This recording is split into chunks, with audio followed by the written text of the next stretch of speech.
झारखंड की हर हलचल अब आपकी अपनी आवाज में। जोहार की आवाज। मैं हूं अमन और ये हैं आज की टॉप खबरें। झारखंड में मौसम का मिजाज, ऑरेंज अलर्ट जारी। झारखंड के मौसम में अचानक आए बदलाव ने जनजीवन को प्रभावित किया है। मौसम विभाग आईएमडी ने रांची, धनबाद, बोकारो और हजारीबाग सहित 17 जिलों के लिए ऑरेंज अलर्ट जारी किया है। अगले 48 घंटों में इन क्षेत्रों में 50-60 किलोमीटर प्रति घंटा की रफ्तार से तेज हवाएं चलने, वज्रपात यानी बिजली गिरना और ओलावृष्टि की प्रबल संभावना है। पश्चिमी विक्षोभ के सक्रिय होने के कारण राज्य के उत्तरी और मध्य भागों में मध्यम से भारी बारिश हो सकती है। कृषि विशेषज्ञों ने किसानों को तैयार फसलों को सुरक्षित स्थानों पर रखने की सलाह दी है, क्योंकि ओलावृष्टि से रबी फसलों को भारी नुकसान हो सकता है। तापमान में भी 4 से 5 डिग्री सेल्सियस की गिरावट दर्ज की गई है, जिससे गर्मी से राहत तो मिली है, लेकिन अचानक ठंड बढ़ने से वायरल बीमारियों का खतरा बढ़ गया है। प्रशासन ने लोगों को खराब मौसम के दौरान पेड़ों और बिजली के खंभों के नीचे शरण न लेने की चेतावनी दी है। हेमंत सोरेन का रक्तदान महादान का संदेश। मुख्यमंत्री हेमंत सोरेन ने सोमवार को झारखंड विधानसभा परिसर में आयोजित एक विशेष स्वैच्छिक रक्तदान शिविर में शिरकत की। मुख्यमंत्री ने स्वयं रक्तदान कर राज्य के युवाओं को एक शक्तिशाली संदेश दिया। उन्होंने कहा कि रक्तदान न केवल एक मानवीय सेवा है, बल्कि यह आपातकालीन स्थिति में किसी का जीवन बचाने का सबसे सरल और प्रभावी तरीका है। इस शिविर का आयोजन झारखंड राज्य एड्स नियंत्रण समिति और रिम्स के सहयोग से किया गया था। मुख्यमंत्री के साथ कई अन्य विधायकों और विधानसभा कर्मियों ने भी रक्तदान किया। सोरेन ने स्वास्थ्य विभाग को निर्देश दिया कि राज्य के दूर दराज के जिलों में ब्लड बैंकों की उपलब्धता सुनिश्चित की जाए, ताकि किसी भी मरीज को रक्त की कमी के कारण परेशानी न हो। उन्होंने घोषणा की कि सरकार रक्तदान को बढ़ावा देने के लिए जिला स्तर पर जागरूकता अभियान चलाएगी। झारखंड बनेगा फार्मा हब, नई नीति की तैयारी। स्वास्थ्य मंत्री इरफान अंसारी ने रांची में एक उच्च स्तरीय बैठक के दौरान घोषणा की कि झारखंड को देश के अगले फार्मा हब के रूप में विकसित किया जाएगा। राज्य सरकार एक नई फार्मास्यूटिकल नीति ला रही है, जिसके तहत दवा निर्माण इकाइयों को विशेष सब्सिडी और भूमि आवंटन में प्राथमिकता दी जाएगी। वर्तमान में झारखंड अपनी अधिकांश दवाओं की जरूरतों के लिए पड़ोसी राज्यों पर निर्भर है। इस पहल का उद्देश्य राज्य को दवाओं के उत्पादन में आत्मनिर्भर बनाना और स्थानीय युवाओं के लिए कम से कम 10,000 प्रत्यक्ष रोजगार के अवसर पैदा करना है। रांची और जमशेदपुर के पास विशेष फार्मा पार्क स्थापित करने की योजना है, जहां शोध और विकास केंद्र भी होंगे। सरकार दवा कंपनियों को एकल खिड़की मंजूरी के माध्यम से आकर्षित करने की कोशिश कर रही है। इससे न केवल राज्य का राजस्व बढ़ेगा, बल्कि स्थानीय स्तर पर दवाएं भी सस्ती होंगी। पलामू में पुलिस पर गाज, 9 कर्मी सस्पेंड। पलामू जिले में कानून व्यवस्था की बड़ी लापरवाही सामने आने के बाद एसपी ने कड़ा रुख अपनाया है। हाल ही में हुए गैस सिलेंडर ब्लास्ट कांड की जांच के दौरान यह पाया गया कि घटनास्थल से जब्त किए गए 43 गैस सिलेंडर रहस्यमय तरीके से गायब हो गए हैं। इस गंभीर चूक के आरोप में एक सब इंस्पेक्टर सहित कुल 9 पुलिसकर्मियों को तत्काल प्रभाव से निलंबित कर दिया गया है। प्रारंभिक जांच में यह पाया गया कि पुलिसकर्मियों ने साक्ष्यों की सुरक्षा में कोताही बरती और संभावित रूप से अवैध रूप से सिलेंडरों को इधर उधर करने में मदद की। एसपी ने विभागीय जांच के आदेश दिए हैं और स्पष्ट किया है कि भ्रष्टाचार या लापरवाही बर्दाश्त नहीं की जाएगी। इस घटना ने स्थानीय पुलिस की कार्यप्रणाली पर सवाल खड़े कर दिए हैं। पुलिस प्रशासन अब मामले की गहराई से जांच कर रहा है, ताकि गायब सिलेंडरों का पता लगाया जा सके और दोषियों पर कड़ी कानूनी कार्यवाही की जा सके। जमशेदपुर में रसोई गैस का संकट गहराया। औद्योगिक शहर जमशेदपुर में पिछले एक हफ्ते से रसोई गैस यानी एलपीजी की भारी किल्लत देखी जा रही है।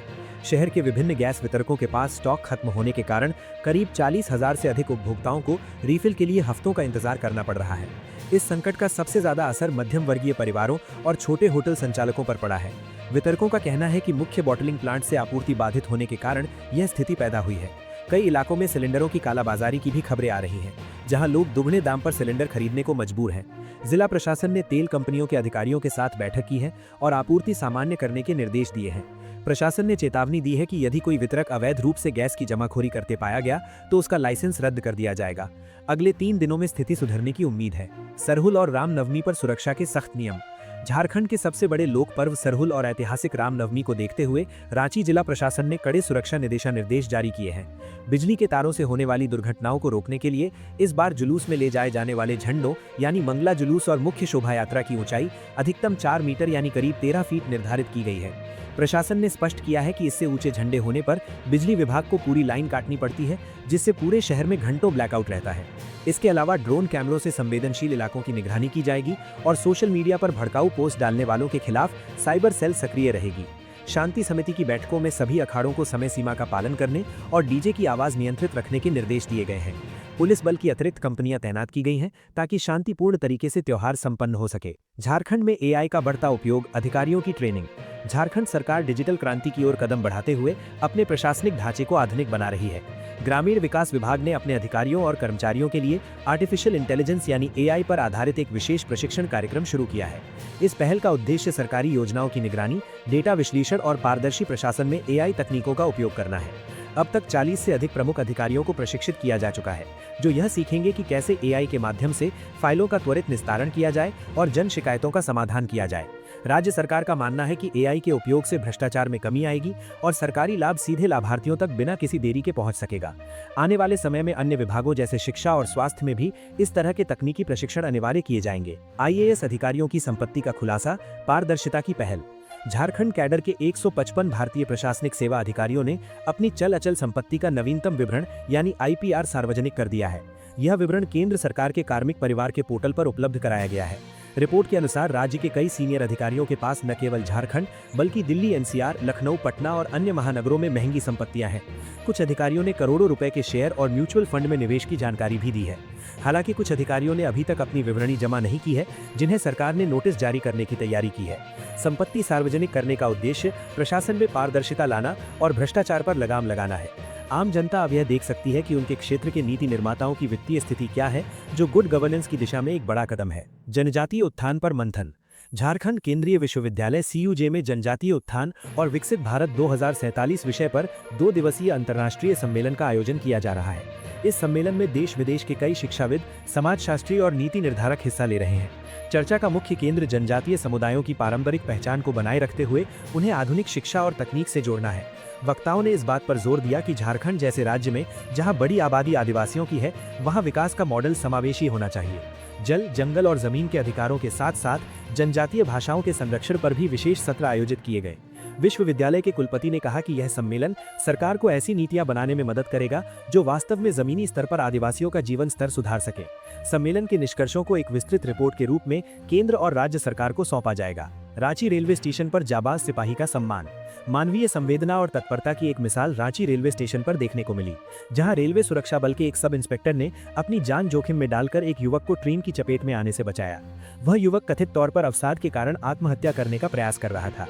सीसीटीवी फुटेज में देखा गया कि जैसे ही ट्रेन प्लेटफॉर्म पर आ रही थी, युवक ट्रैक पर कूद गया, लेकिन वहां तैनात एसआई ने बिजली की गति से उसे खींच लिया।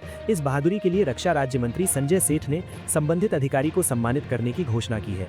रेलवे मंत्रालय ने भी इस घटना की प्रशंसा की है और अधिकारी को विशेष पुरस्कार देने का निर्णय लिया है। आरपीएफ कमांडेंट ने कहा कि इस तरह के कार्य बल के अन्य जवानों के लिए प्रेरणा का स्रोत है। खूंटी सड़क हादसा, मिशनरी समाज में शोक की लहर। खूंटी सिमडेगा मुख्य मार्ग पर तोरपा के पास हुए एक भीषण सड़क हादसे में 2 पादरियों की मौत हो गई। घटना उस समय हुई जब वे एक पिकनिक मनाकर कार से रांची लौट रहे थे। विपरीत दिशा से आ रहे एक अनियंत्रित वाहन ने उनकी कार को जोरदार टक्कर दे दी। मृतकों की पहचान रांची के प्रमुख चर्चों से जुड़े सीनियर पादरियों के रूप में हुई है। टक्कर इतनी जबरदस्त थी कि कार के परखच्चे उड़ गए और दोनों ने अस्पताल ले जाते समय रास्ते में ही दम तोड़ दिया। इस घटना के बाद ईसाई समुदाय और स्थानीय लोगों में शोक की लहर है। पुलिस ने अज्ञात वाहन के खिलाफ मामला दर्ज कर जांच शुरू कर दी है।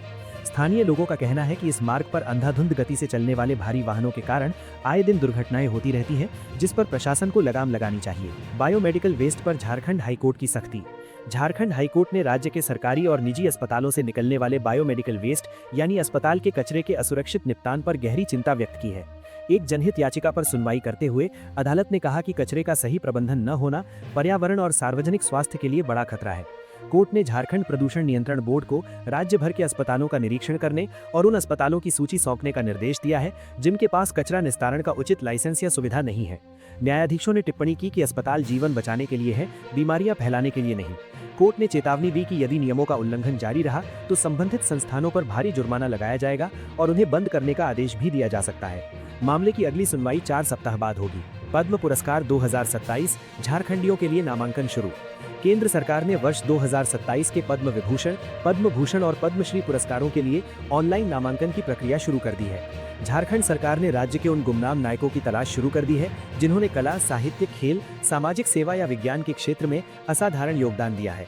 उपायुक्तों को निर्देश दिया गया है कि वे अपने अपने जिलों से योग्य व्यक्तियों के नाम प्रस्तावित करें। पिछले कुछ वर्षों में झारखंड के कई जनजातीय कलाकारों और समाज सेवकों को इन प्रतिष्ठित पुरस्कारों से नवाजा गया है, जिससे झारखंड का गौरव बढ़ा है। आम जनता भी किसी योग्य व्यक्ति का नामांकन आधिकारिक पोर्टल के माध्यम से कर सकते हैं। सरकार का जोर इस बार उन लोगों पर है जो सुदूर क्षेत्रों में रहकर बिना किसी प्रचार के समाज के कल्याण के लिए काम कर रहे हैं।